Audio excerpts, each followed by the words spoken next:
Perfecto. Bueno, vamos a dar inicio. Ahorita estoy checando porque de momento como que me saca la grabación, pero bueno, ahorita checamos. A ver, esperemos se pueda grabar toda. De todos modos, les comenté, de hecho, por eso se impartió a través de una liga personal, porque, bueno, su coordinador ahorita anda un poquito indispuesta y pues ya no nos contestó en sí como tal la parte de la liga, pero bueno, creo que ya no tuvimos contratiempo para ingresar. Les voy a proyectar para que igual empecemos a checar esto. Denme un segundito.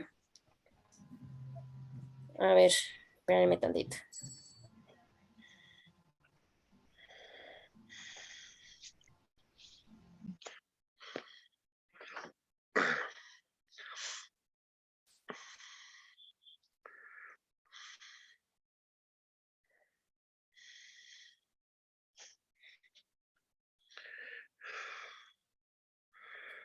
Ahí está.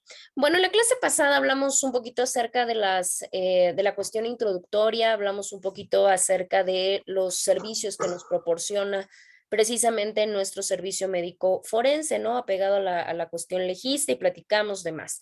Ya nuestro siguiente tema fue acerca de la traumatología. La traumatología es precisamente una rama médica auxiliar de la criminalística que sirve para todo este tipo de cuestiones que muchas de las veces se ven en el plano legal. Primero que nada, ya lo habíamos comentado, pero haciendo un poquito de recuento, tenemos la parte de una lesión. Ya habíamos platicado que las lesiones eran toda aquella alteración que se puede dar para nuestra salud. Lo importante de estas es que tienen que dejar huella material en nuestro cuerpo y estos efectos son producidos por causa externa. Decíamos en el caso, por ejemplo, ¿en qué momento no sería lesión? Pues en el caso de una enfermedad.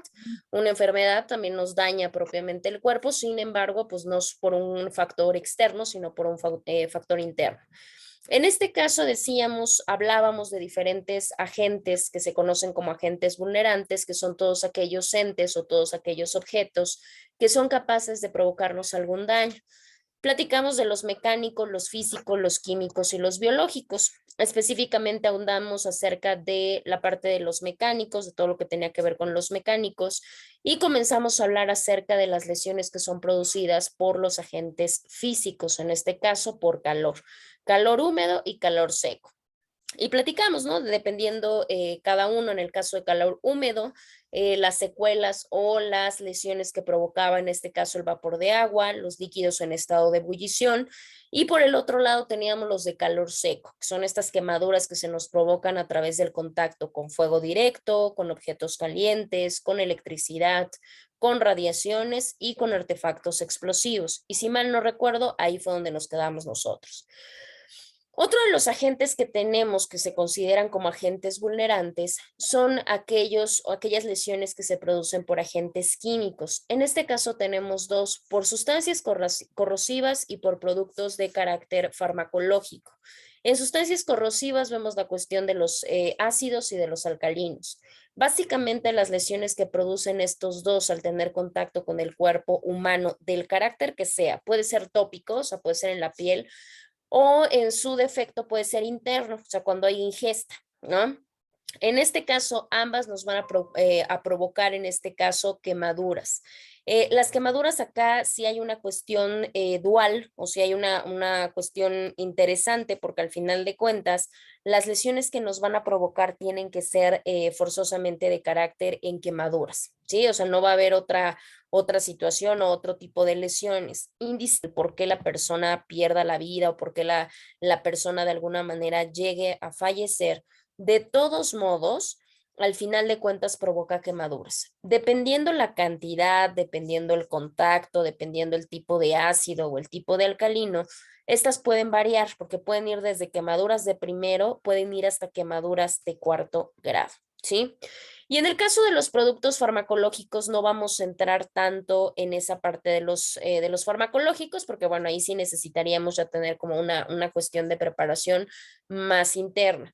En este caso puede ser a través de alcohol, puede ser a través de barbitúricos, de cocaína misma, de benzodiazepinas, de gases, de opiáceos y otro tipo de agentes de carácter farmacológico que pueden producir lesiones a través de agentes de carácter químico. Dentro de esta clasificación de los químicos también encontramos los venenos. Hay una gran cantidad de venenos, pero bueno, entre los más comunes o entre los más manejables, por lo menos visto en la cuestión práctica, encontramos los que ustedes pueden visualizar en su pantalla, ¿no? En el caso del alcohol metílico, de los más comunes el arsénico, el cianuro, otros no tan comunes como el óxido carbonoso, el talio, la guarfina, entre algunos otros. Ahora, también tenemos lesiones producidas por agentes vulnerantes de carácter biológico, que es nuestra cuarta clasificación. En este caso se pueden producir por tres: a través de bacterias, a través de hongos o a través de virus, ¿sí? En este caso, por bacterias pueden ser de diferentes formas, ¿no? O sea, tienen una estructura molecular y física de diferente manera. Pueden ser bacilos, espirilos, cocos. Entre otros biológicos tenemos a los hongos y tenemos a los virus, sobre todo esos que entran intercélulares, ¿no? O sea, que se van dentro de nuestras propias células del cuerpo. Los parásitos como tal también son agentes vulnerantes y entran dentro del carácter biológico. Aquí pueden ser extracorporales, o sea, fuera de nuestro cuerpo, intracorporales, o puede haber parásitos que son mixtos, o sea, que pueden ser tanto fuera como dentro. Los venenos en sí, junto con la parte ya hablando de venenos más biológicos y no venenos químicos, podemos encontrar a través de picaduras de serpiente, de arañas, de insectos, de moluscos, etcétera.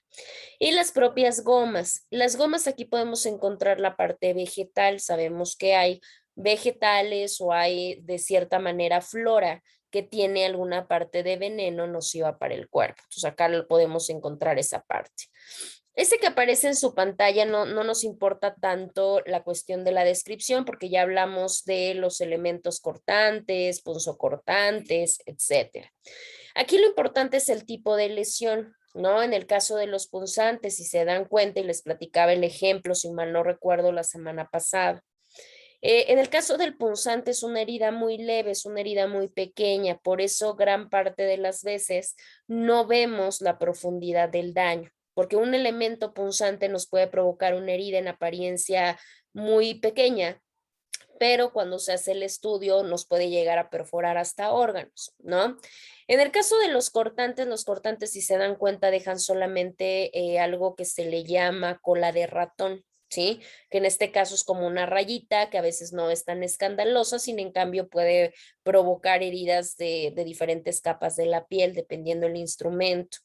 En el caso de los punzocortantes, que son aquellos instrumentos que tienen punta y tienen filo, si se dan cuenta, aquí sí aparece una raya, o sea, aparece una raya, pero posteriormente esa raya se abre, o sea, la abertura se ve más grande. ¿Por qué? Pues obviamente por la mecánica que se ejerce al combinar la punta con la cuestión del filo.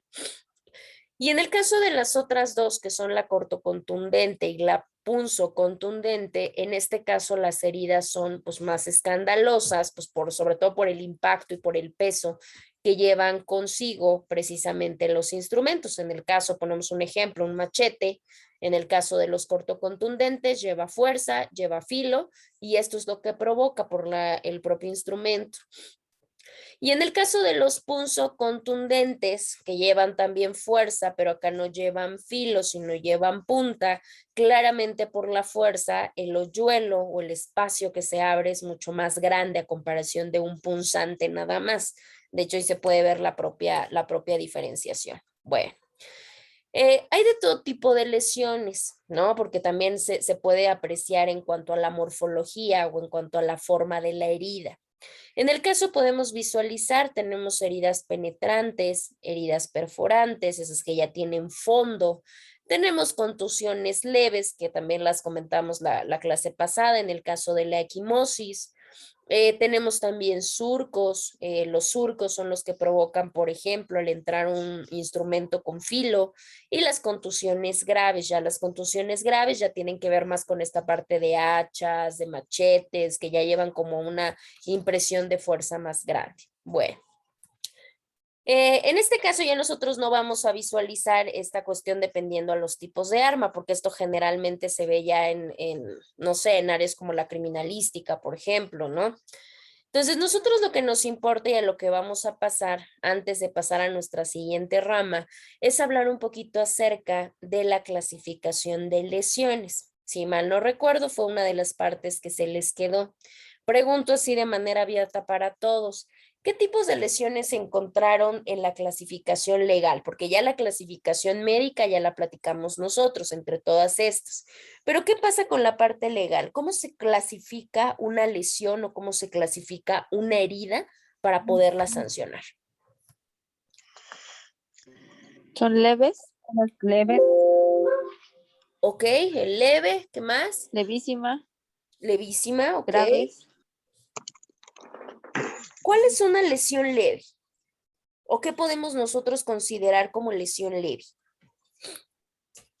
Las lesiones leves son las que tienen un periodo de recuperación corto. Ok. Creo que son 15 días, ¿sí? Exactamente. ¿Y las levísimas?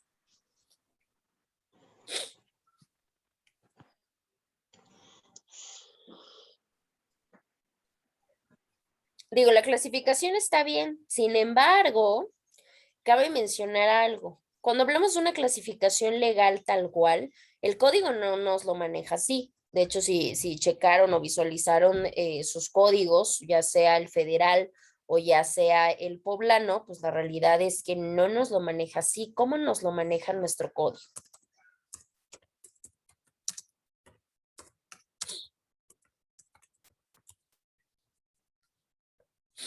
Cuéntenme.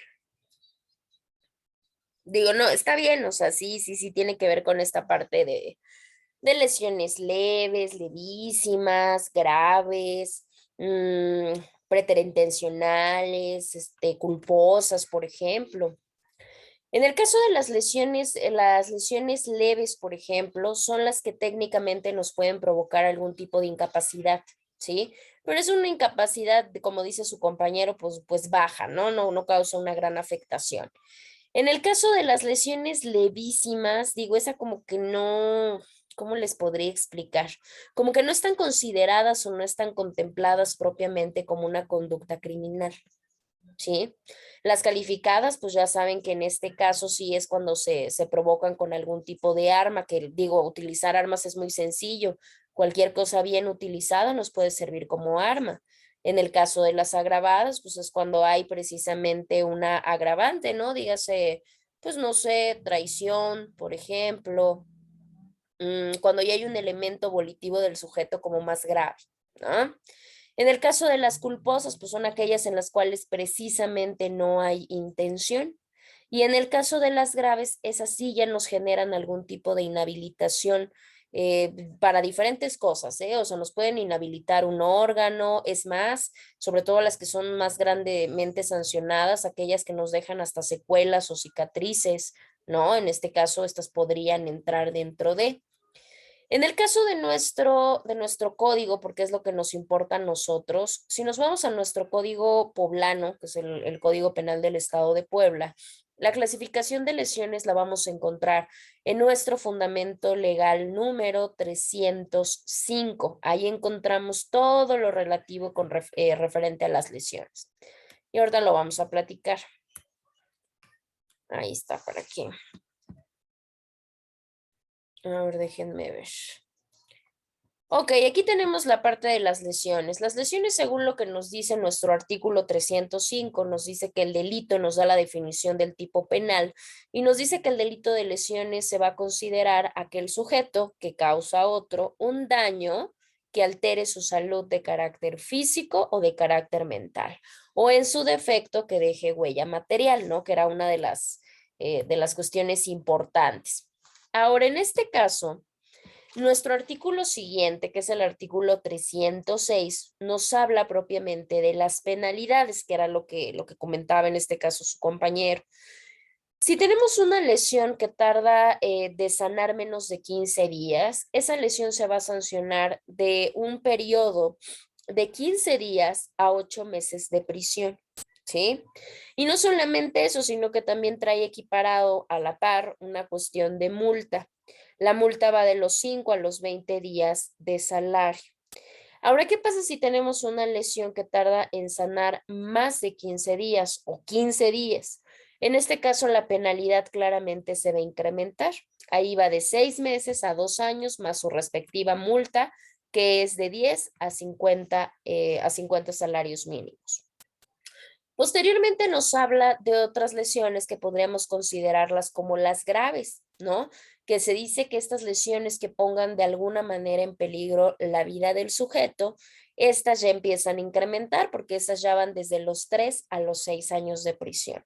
En este caso, ¿qué quiere decir? Que como ya se rebasa, si nos puede tocar un rebase de la media aritmética, pues ahí tenemos un problema, porque bueno, entonces en este caso ya se tomaría como un delito grave. Claramente va a haber sus propias excepciones, ¿no? Porque como todo.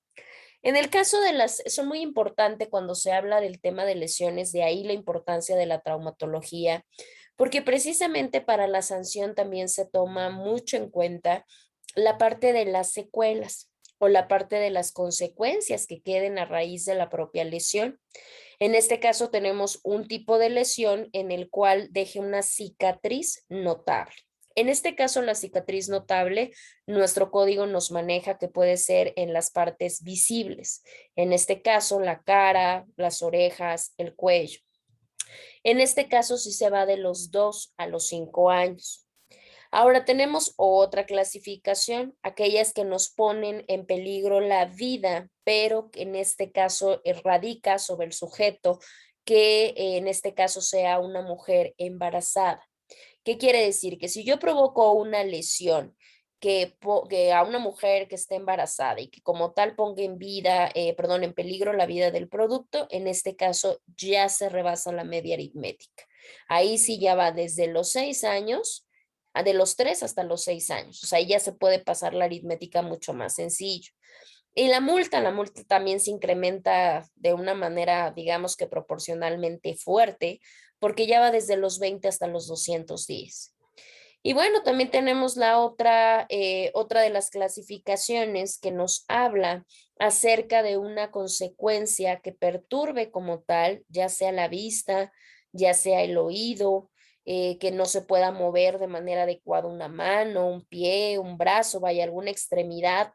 Y en este caso también que radique sobre alguna lesión que provoque dificultades de habla. En este caso va de los 4 a los 7 años. O sea, ya muy probablemente ya se rebasó la media aritmética. Y la penalidad es similar al anterior supuesto porque va desde los 25 hasta los 200 años. Y no son las únicas clasificaciones porque nuestro código nos da una gran clasificación de lesiones para tener la parte de la sanción. En este caso tenemos a las lesiones que como tal, a las lesiones en este caso graves y que tienen que ver con una parte de contagio, ¿sí? ¿Por qué? Porque en este caso podemos decirlo, si hay una cuestión de un elemento volitivo en el cual una persona sabiendas que está enferma y con ese dolo contagiare a algún sujeto, ¿qué es lo que va a pasar? Pues en este caso se está haciendo con un agente vulnerante de carácter biológico. Y por ende también ahí sí, la media aritmética ya no hay manera, esta sí se considera como delito grave y va desde los 5 hasta los 8 años de prisión. O sea que, y una multa, porque aparte tiene multa de 30 a 300 días. Y acá nos ofrece varios supuestos, ¿no? Que al transmitir esta enfermedad o al contagiar esta enfermedad puede desencadenar en varias cosas, ¿no? Puede ser, en este caso, una enfermedad que aunque no sea mortal, pero que de manera muy probable pueda ser incurable. Que esta enfermedad deje inutilizable, no sé, alguna extremidad o que deje inutilizable la pérdida de un ojo, por ejemplo, en el caso de provocar sordera, de provocar alguna deformidad. Vaya, cualquiera que fuese el resultado también tiene estas consecuencias, ¿sí? Ahora, ¿se puede agravar? O sea, podríamos tener una lesión agravada aparte de este tipo que acabamos de comentar. Sí se puede. Y en este caso sería al que infiera una lesión y que aparte de todo esto que acabamos de comentar, provocara una incapacidad ya sea para trabajar, que dejara a la persona con alguna enajenación de carácter mental, que le impidiera pues ver, hablar, es más, hasta que perdiera alguna función sexual o alguna función de poder engendrar o concebir, en ese caso se considera un agravante más.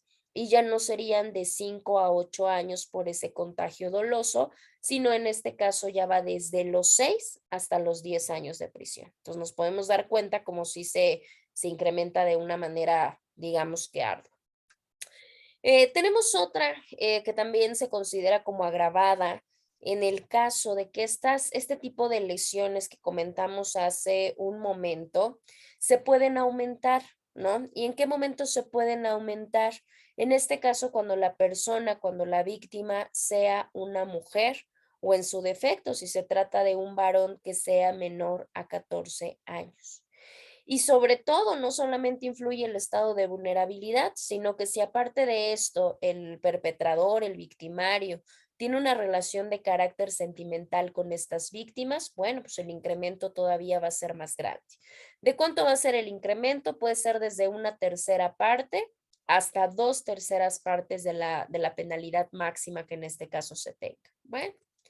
Ese es como tal una de los complementos que se pueden generar en cuanto a la vinculación del derecho con esta área de la medicina que veníamos contando desde la clase pasada. Bueno, ahora vamos a hablar de otra rama que también pertenece a la medicina, pero que ha resultado de gran ayuda para la cuestión del derecho. Decíamos, bueno, ¿y es que cuál puede ser la vinculación? Pues la vinculación es más grande, es muy grande, porque si nosotros no sabemos qué tipo de lesión provocó en este caso, pues digo, la mayoría de veces como defensores, pues nos tocan los imputados, ¿verdad? Salvo que seamos funcionarios y bueno, estemos del otro lado, ya sea del lado del juzgador o del lado del Ministerio Público, pero si es defensa, pues nos tocan los imputados. Y en este caso es bien importante porque pues cómo voy a generar o cómo voy a poder responder cuando me digan o me pregunten la gravedad del delito, ¿no? O cuál puede ser la sanción pecuniaria o la sanción privativa de libertad, si ni siquiera sé qué es, ¿no? O cuando me entregan mi dictamen en medicina legal, en este caso en traumatología, yo no tengo ni idea de cómo interpretar. Entonces, por supuesto que resultan muy, muy hábiles estas disciplinas para podernos ampliar un poco más el conocimiento. La siguiente de las ramas que vemos precisamente de la medicina que auxilia al derecho dentro de esta parte es la parte de la asfixiología. La asfixiología como tal o una asfixia se considera esta interrupción que se da a este proceso de que el aire pasa a nuestros pulmones, ¿sí? A ver, denme un segundito, espérenme tantito porque creo que es su coordinadora, espérenme tantito.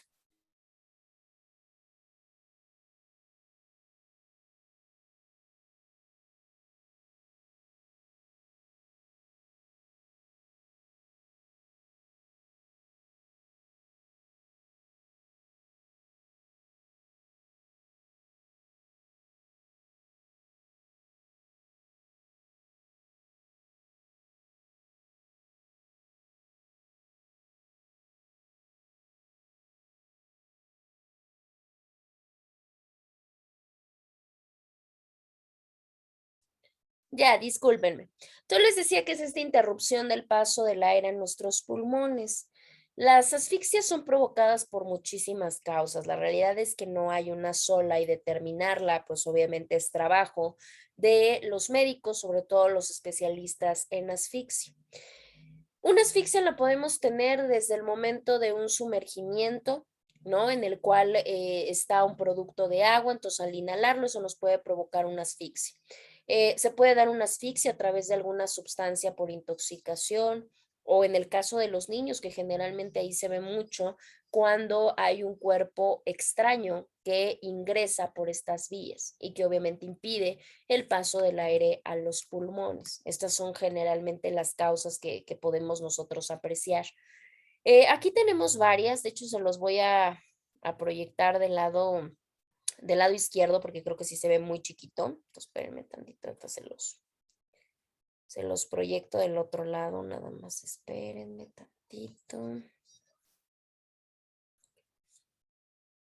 Ahí va. Sí, para que le puedan ir dando lectura, si no, sí está muy pequeño. Ahí está. En este caso, ¿qué es lo que tenemos? Decimos que tenemos muchas causas.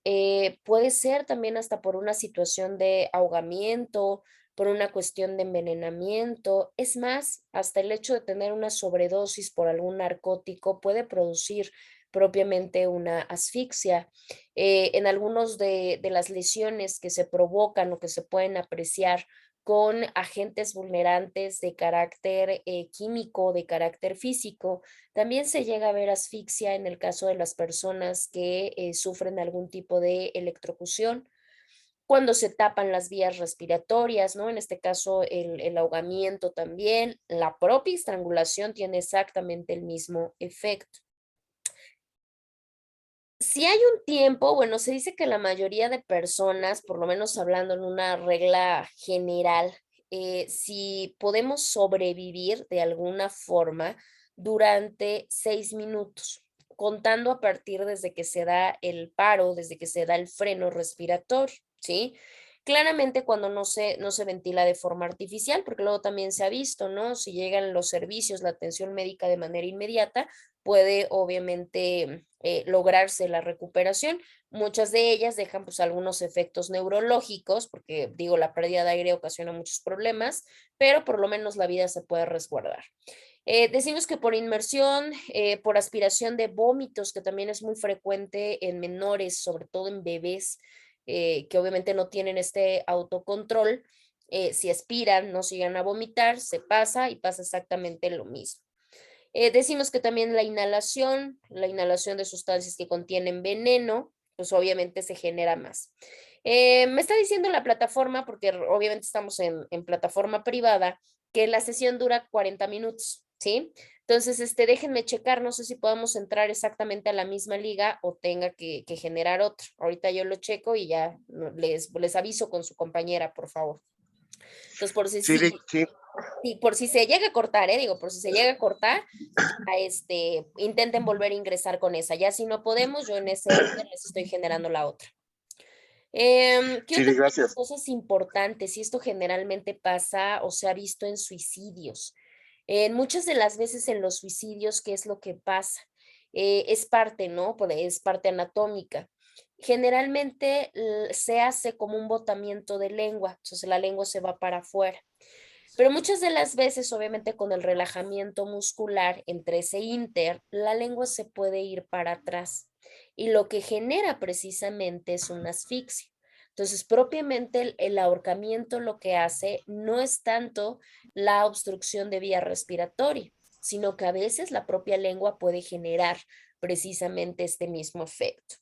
En el caso de las enfermedades, en enfermedades se suele ver o se suele visualizar que hay tejidos que tenemos dentro, bueno, no dentro, sino que permean nuestras vías respiratorias y lo que hace es que se empiezan a inflamar, o sea, se empiezan a anchar y lo que hacen es obstruir en automático las vías respiratorias. Eso es mucho de lo que pasa, por ejemplo, ahorita en este periodo de enfermedad que tenemos. En el caso del coronavirus, eso es lo que pasa, que muchas de las veces estos tejidos que rodean a nuestras vías respiratorias se inflaman tanto que obstruyen precisamente y por eso las personas tienen mucho problema para poder respirar y muchos de ellos necesitan auxilio mecánico para poderlo hacer, ¿no? A través de oxígeno y a través de otra serie de cosas.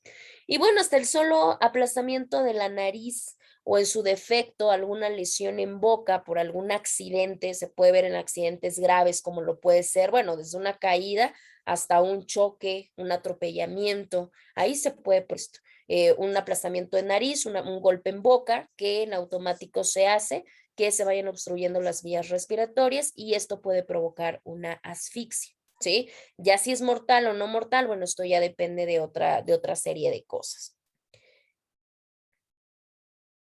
Tenemos una clasificación, porque claramente sí hay una clasificación de asfixias y entre estas tenemos un par de asfixias fundamentales.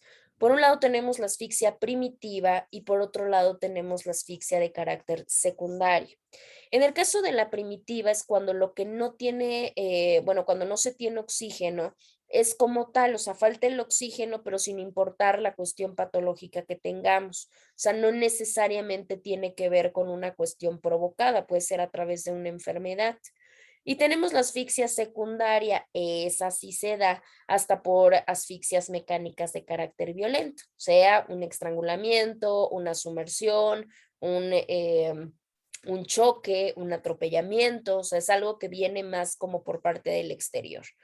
En el caso de las asfixias mecánicas, nosotros no vamos a hablar de las asfixias primitivas. ¿Por qué? Porque no nos importan tanto las que tienen que ver con enfermedades. A nosotros las que nos importan, pues son aquellas que se producen a través de mecanismos violentos, porque generalmente esas son las que configuran nuestras conductas delictivas. Entonces, nosotros nos vamos a enfocar en las asfixias mecánicas. En el caso de las asfixias mecánicas se dan cuando ya no se puede, ya no puede ingresar el aire o en su defecto, ya no podemos renovar el aire que está circulando en los pulmones. ¿Esto cómo se hace? Puede ser hasta con la cuestión de los alveolos que hacen como que esta función. Y lo que hacen es que los alveolos dejan de funcionar. Y cuando dejan de funcionar, pues se suspende la función que generalmente pues van realizando. Y en automático se provocan las hematosis. Las hematosis, cuando se hacen las necropsias, porque generalmente ya es en personas que fueron privadas de la vida, se pueden visualizar que precisamente los pulmones tienen como hematomas, o sea, tienen como golpes y muchos de ellos se ven hasta equimóticos, o sea, se ven hasta como morados, porque precisamente no circuló este oxígeno y no se siguió generando la propia función, ¿sí? Bueno, creo que ya nos va a sacar esto, entonces les pido por favor a ver si pueden ingresar así, si no, bueno, ahorita yo les aviso.